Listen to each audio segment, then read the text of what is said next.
Every morning, millions of people go to work. Most expect to come home. But for most of human history, that wasn't guaranteed.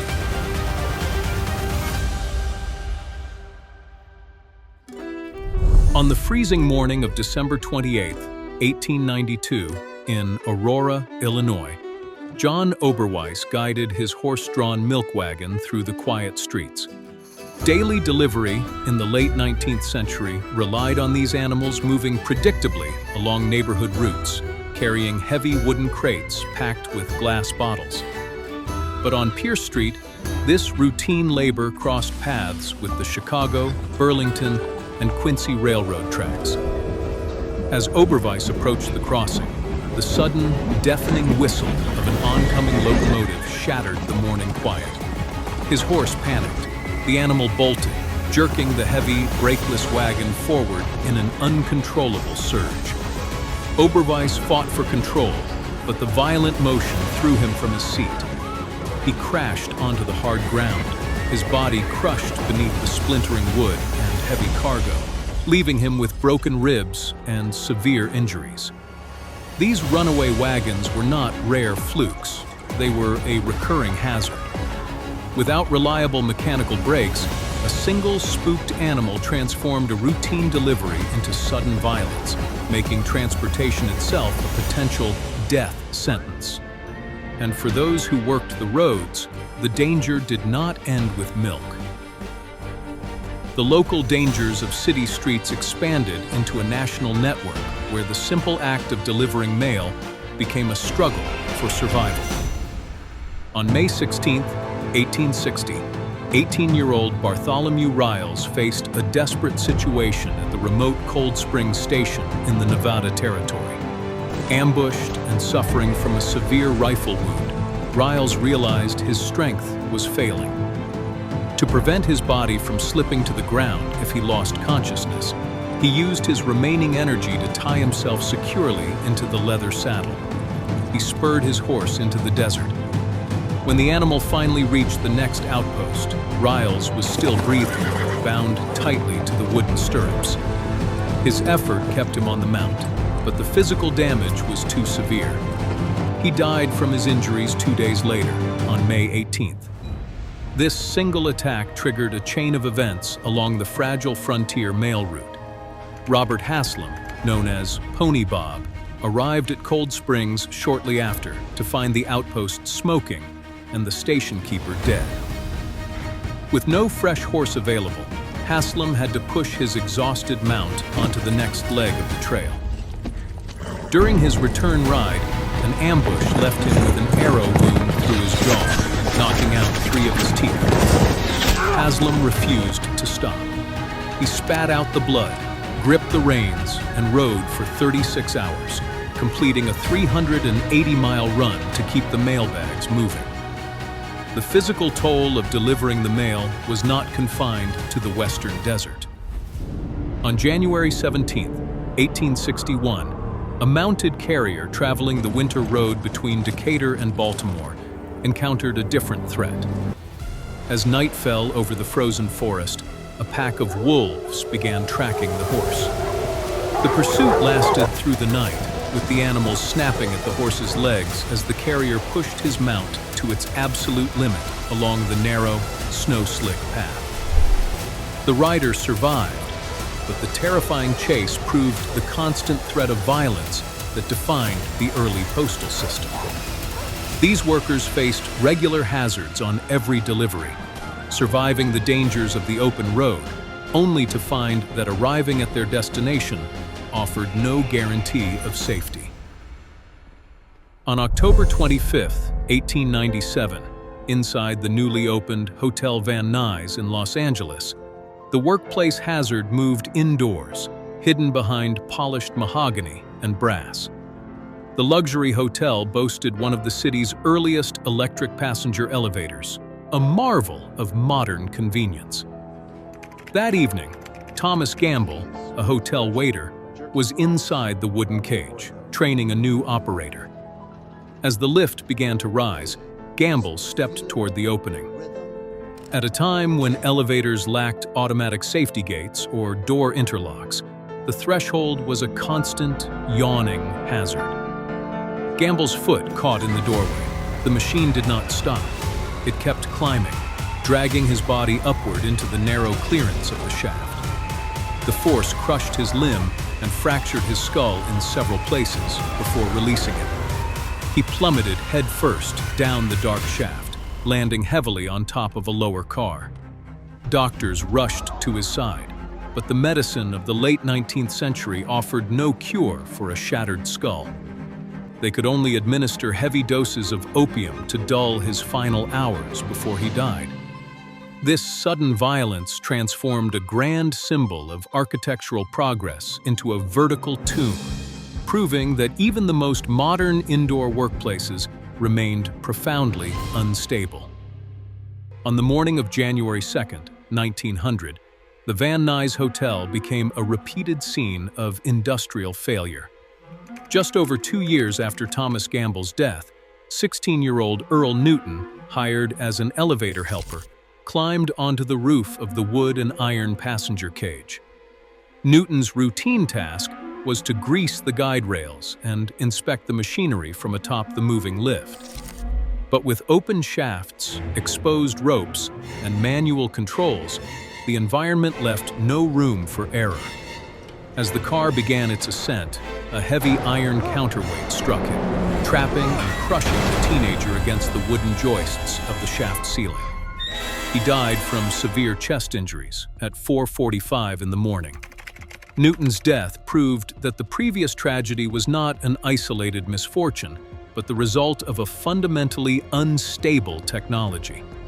Early elevators operated without basic engineering protections. They lacked shaft enclosures, automated emergency brakes, or standardized ropes.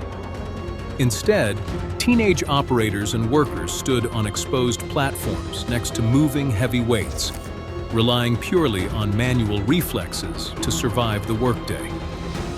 These repeated tragedies in Los Angeles forced city inspectors to mandate automatic safety gates and secure shafts, proving that modern regulations were only written after repeated bodies.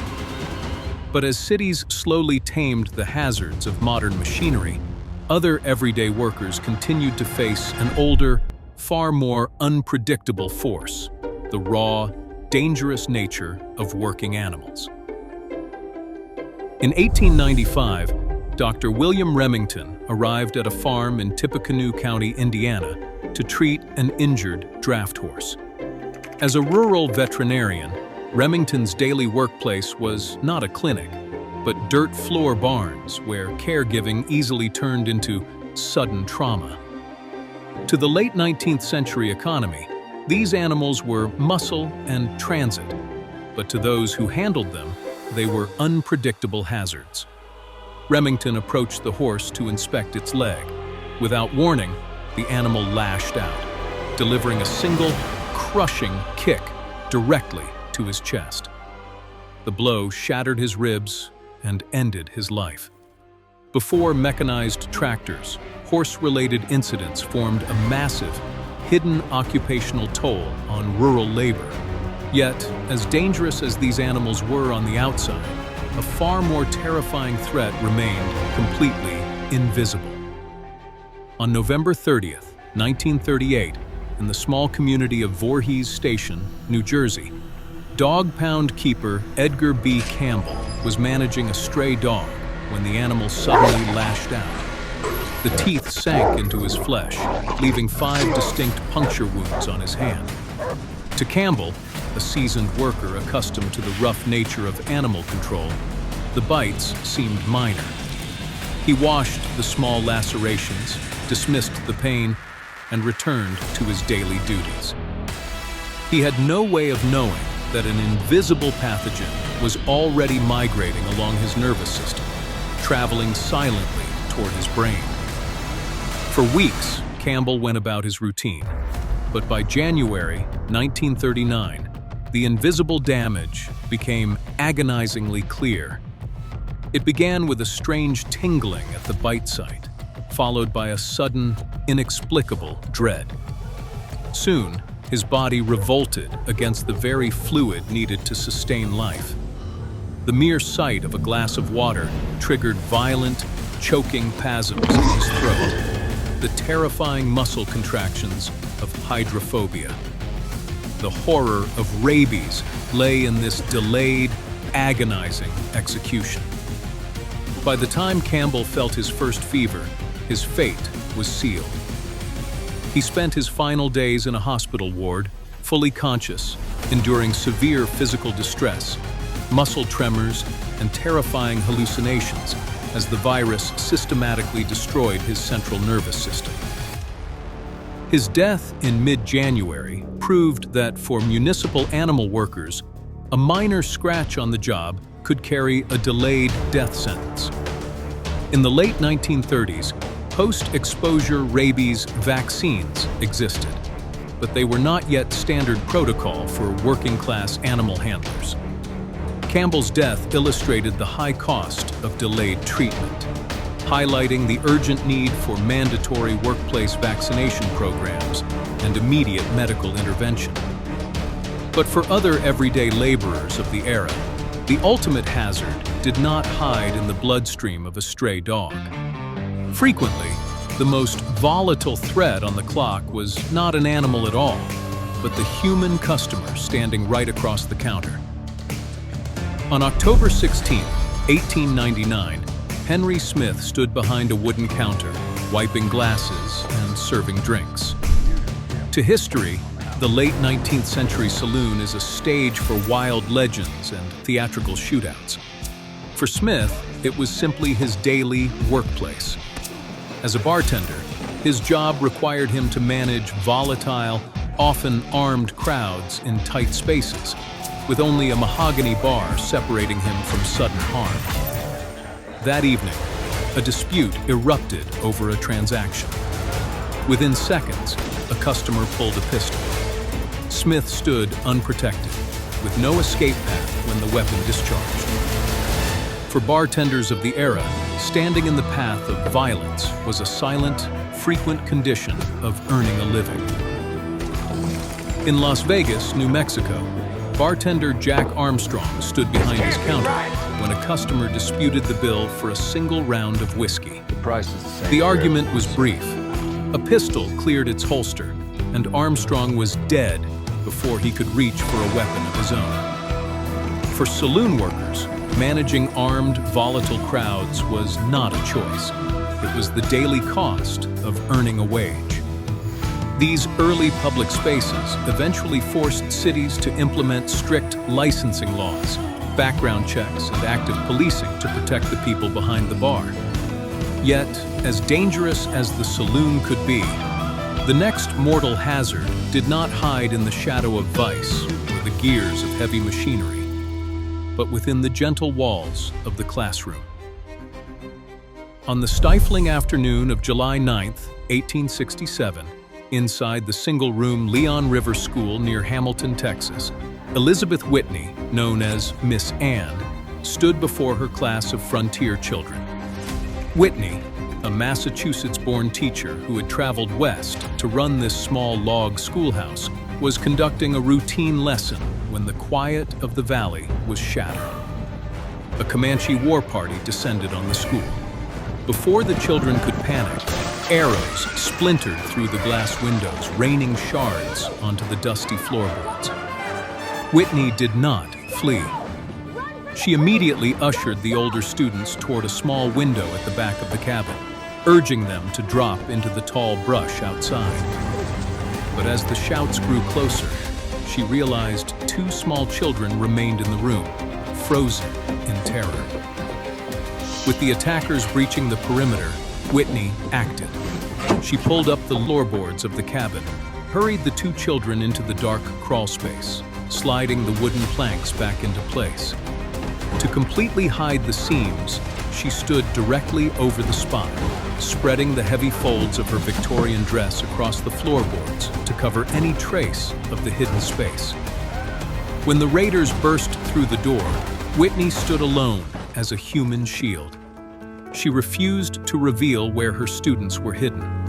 She was struck multiple times by arrows and gunfire, collapsing directly over the planks where the children lay silent in the dark.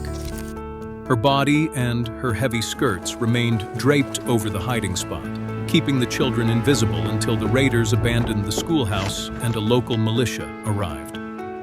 Elizabeth Whitney was a schoolteacher earning a modest wage, yet she met the absolute limit of workplace danger with quiet, deliberate courage.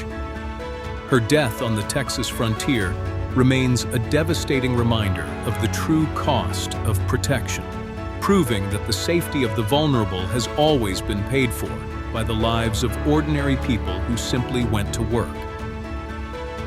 While Whitney's heavy skirt served as a shield in a frontier cabin, the voluminous fabrics of Victorian dress became deadly traps in America's industrializing factories. Millions of working-class women took jobs in textile mills wearing the long, flowing layers dictated by 19th century custom. Around exposed steam engines and rapidly spinning metal drive shafts, this everyday clothing was a constant hazard. Without machine guards, a single loose sleeve or trailing hem could be caught in a fraction of a second, dragging a worker into heavy iron gears, proving that even the clothes on their backs offered no safe place. Today, our routine workdays feel entirely unremarkable. But every safety guard, emergency brake, and labor law we take for granted is actually a monument to someone who didn't make it home. We inherit a peace paid for by ordinary people who simply tried to earn a living. Their sacrifices made the modern world survivable.